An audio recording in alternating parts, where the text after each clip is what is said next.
Corona virus के दौरान चीन ने भारतीय कंपनियों में निवेश बढ़ा दिया है। साथ ही कंपनियों के टेकओवर में भी दिलचस्पी दिखाई है। उसके मंसूबों का अंदाजा इस बात से लगाया जा सकता है कि उसने एचडीएफसी बैंक के करीब 1% स्टॉक एक साथ खरीद लिए हैं। इसे रोकने के लिए मोदी सरकार ने एफडीआई नियमों में बड़ा बदलाव किया है।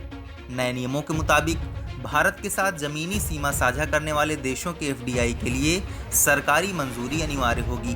आपको बता दें कि भारत के साथ पाकिस्तान, चीन, नेपाल, भूटान, बांग्लादेश और म्यांमार की सीमाएं लगी हुई हैं। सरकार के इस फैसले पर कांग्रेस नेता राहुल गांधी ने धन्यवाद दिया है। उद्योग और आंतरिक व्यापार संवर्धन विभाग यानी डीपीआईआईटी ने एक बयान में कहा कि भारत के साथ जमीनी सीमा साझा करने वाले देशों के निकाय अब यहां सिर्फ सरकार की मंजूरी के बाद ही निवेश कर सकते हैं। भारत में होने वाले किसी निवेश के लाभार्थी भी यदि इन देशों से होंगे या इन देशों के नागरिक होंगे, ऐसे निवेश के लिए भी सरकारी मंजूरी लेने की आवश्यकता होगी। सरकार के इस निर्णय से चीन जैसे देशों से आने वाले विदेशी निवेश पर प्रभाव पड़ सकता है।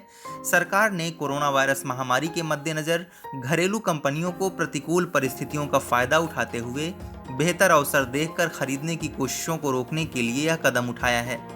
पाकिस्तान और बांग्लादेश के निवेशकों पर यह शर्त पहले से लागू है।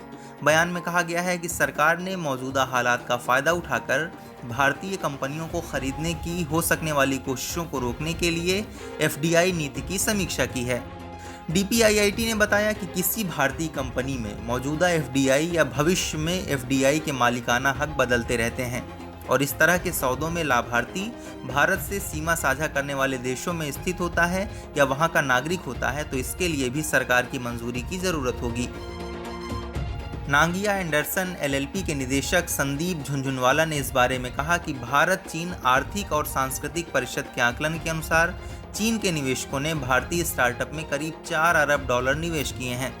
उन्होंने कहा कि उनके निवेश की रफ्तार इतनी ज़्यादा है कि भारत के 30 यूनिकॉर्न में से 18 को चीन से वित्त पोषण मिला हुआ है। चीन की प्रौद्योगिकी कंपनियों के कारण उत्पन्न हो रहे चुनौतियों को रोकने के लिए कदम उठाने का यही सही समय है।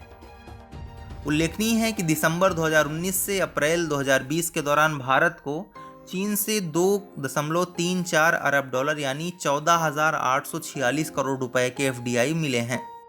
एफडीआई के नियमों में बदलाव पर कांग्रेस नेता राहुल गांधी ने संतोष जाहिर किया है। उन्होंने ट्वीट करके कहा कि मेरी चेतावनी को संज्ञान में लेने और कुछ खास मामलों में सरकार की मंजूरी को अनिवार्य बनाने हेतु एफडीआई नियमों में संशोधन के लिए मैं सरकार को धन्यवाद देता हूं।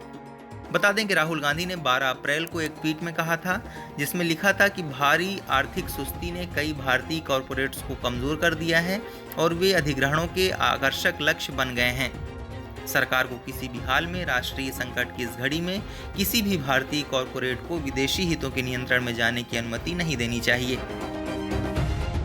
इस वीडियो में फिलहाल इतना ही।